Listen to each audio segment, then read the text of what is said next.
Hello, I'm Lora Painter. You're watching a Dollars and Cents collection on timeshares from a North Highlands woman seeking relief after spending thousands of dollars in maintenance fees on a Montana timeshare she says she can no longer use, to how to avoid timeshare scams and bad exit deals. We start with Lynn Cordero's story. In tonight's Dollars and Cents, an update on a North Highlands woman who reached out to ABC10 about her timeshare troubles. She tells me she struggled to keep up with ongoing fees and desperately trying to get out of her timeshare after years of happy memories. Tonight, she's breathing a sigh of relief. I just feel very relieved and very pleased and a little surprised. 78-year-old Patricia Lynn Cordero, a retired nurse, says she bought a timeshare in Montana more than 2 decades ago for $15,000. But after becoming partially disabled, Cordero says she and her family haven't used the timeshare in years. I had 20 years of wonderful trips with my timeshare. And aside from the ongoing maintenance fees and the no exit strategy, it was good. But those really do bag you down. She hoped to unload the timeshare and the thousands of dollars in annual fees that come with it. I watched one of your shows, and at the end you often say, if you need help, give me a call. Well, I did that one day. I was so surprised when you called back, and I knew it was your voice. I knew I recognized that voice. Cordero reached out to the timeshare company, writing this letter, saying in part, quote, "I hereby relinquish ownership of this timeshare and return it to you. I do not expect any payment from you. I don't have access to the property. There has never been a mortgage on it. I will not pay any further maintenance fees." And they responded with this letter, saying in part, quote, "We are not accepting property back. As this is a deeded property ownership, you remain the responsible owner of your obligation until it is legally transferred through sales or otherwise to another lawful owner." Cordero says she kept hitting roadblocks until she called ABC10. So what you did was find information through the new companies to tell me where to go and what the process would be. That was very helpful, and I had been beating my head against a stone wall for years trying to make that happen, so I appreciate that very much. I called the timeshare staff in Montana, Meadow Lake Resorts, who connected me with Vacatia Incorporated, the timeshare's management company. Within days, a representative sent me this email, saying in part, quote, "Meadow Lake is sorry to hear Ms. Cordero is experiencing a hardship and is no longer able to travel or use her timeshare. Meadow Lake has a relinquishment program for owners that are experiencing a financial hardship, medical hardship, and or other situation in which timeshare ownership may no longer suit the owner's lifestyle." They go on to say, quote, "Based on the details contained in your email, Ms. Cordero should be eligible for hardship relief." It is great to hear that you persevered. What kept you going? What motivated you through all of this? After you did call up to Meadow Lake, that's the resort, it was very quick. And they were like falling over themselves to take care of the problem, which is a totally different attitude than what I'd gotten before. In an email, Vacatia explained owners seeking to relinquish their timeshare need to submit to the Meadow Lake Association. Then they'll let the owners know what documents they need to submit. They say owner hardship requests are reviewed on a case-by-case basis. Cordero shared with us the new deed and an email from Vacatia confirming she no longer has financial obligation to the association. Well, everybody has been very cooperative and helpful. So thank you very much. I appreciate that. There are efforts underway to help you navigate timeshares, know your rights, and make the most of your money. I talked with the CEO of a timeshare company, industry group that formed a new timeshare consumer protection center. You'll see that in next week's Dollars and Cents. Until then, you can always email me your questions at lpainter@abc10.com and watch all of our Dollars and Cents coverage on the free ABC10 Plus TV streaming app. In tonight's Dollars and Cents. Fraudulent timeshare companies can cheat you out of thousands of dollars. These companies thrive on scare tactics and misinformation. But there are ways to stop these scammers, and it starts with knowing the facts.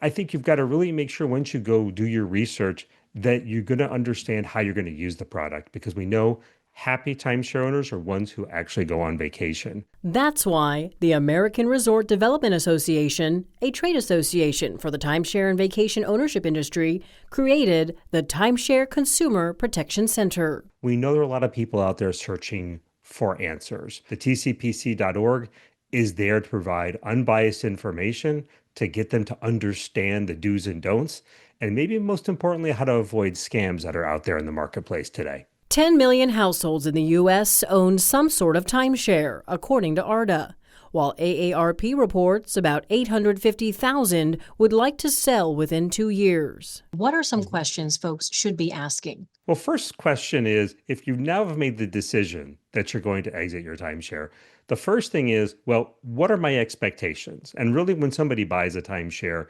they're buying it for their own personal use. They are not buying it for an investment purpose. There should be no expectation that at the end of your timeshare usage, that you're going to get all of your money back. And many times, a successful exit will be returning your timeshare to your developer or your resort if they have a program. The second question might be if they don't have a program, or if I'd like to try to make some of that initial purchase price back, then who are the legitimate companies out there who can resell my timeshare? The FBI says at least 6,000 U.S. victims reported losing nearly $300 million between 2019 and 2023 due to timeshare scams out of Mexico alone. What are some of the major red flags you're seeing that consumers need to know about? One of the biggest red flags for a consumer, first I'd have to say, let's make sure they're properly educated even before they get into the timeshare product. When it comes to the exit side, I think if somebody reaches out to you, that's a big red flag. And really third,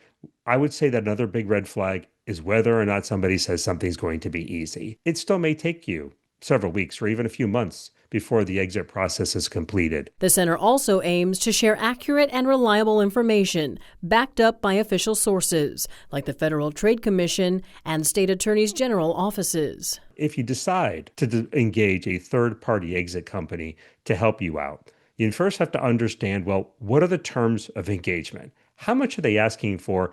And is the price really the price? The conversation doesn't end here. Next week, we hear from a timeshare realtor who explains some of the major pitfalls her clients have faced and some useful tactics you can use to unload your timeshare. Until then, you can email me your questions at lpainter@abc10.com and watch my other Dollars and Cents coverage streaming now on the free ABC10 Plus TV streaming app. In tonight's Dollars and Cents, viewers have shared with me their struggles in exiting their timeshares. I talked with a licensed timeshare broker to learn some insider perspective. She offers advice to help you manage expectations and find ways to successfully exit your timeshare.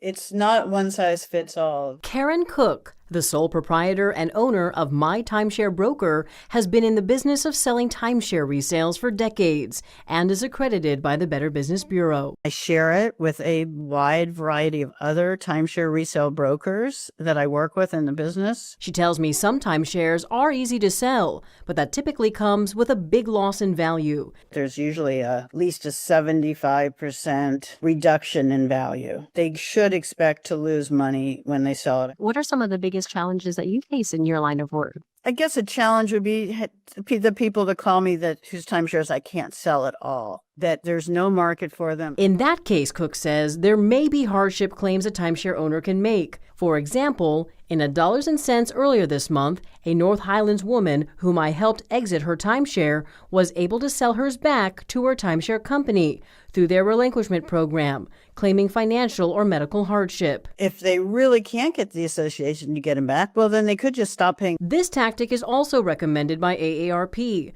but financial experts I talked with warn doing so could negatively impact your credit score. If you decide to hire a company to get you out of your timeshare, all the experts I talked with say proceed with extreme caution. And I just want to ask you candidly, Karen, why do you think timeshares get such a bad reputation? First of all, people are sold them on these very high-pressure presentations. These salespeople just know how to push their buttons, and they buy something they didn't really want in the first place. Bottom line, Cook says don't lose hope. Keep reaching out to your timeshare company. If you have to, hire a licensed timeshare broker for help. And always, beware of scams and do your research. The conversation doesn't end here. You can watch all of my timeshare investigations and other Dollars and Cents coverage streaming now on the free ABC10 Plus TV streaming app. Email me your questions at lpainter@abc10.com. Thanks so much for watching this Dollars and Cents collection. We're here 24/7 on the free ABC10 Plus TV streaming app. You can get your local news and weather anytime, anywhere. I'm Lora Painter. Take care, and I'll see you next time.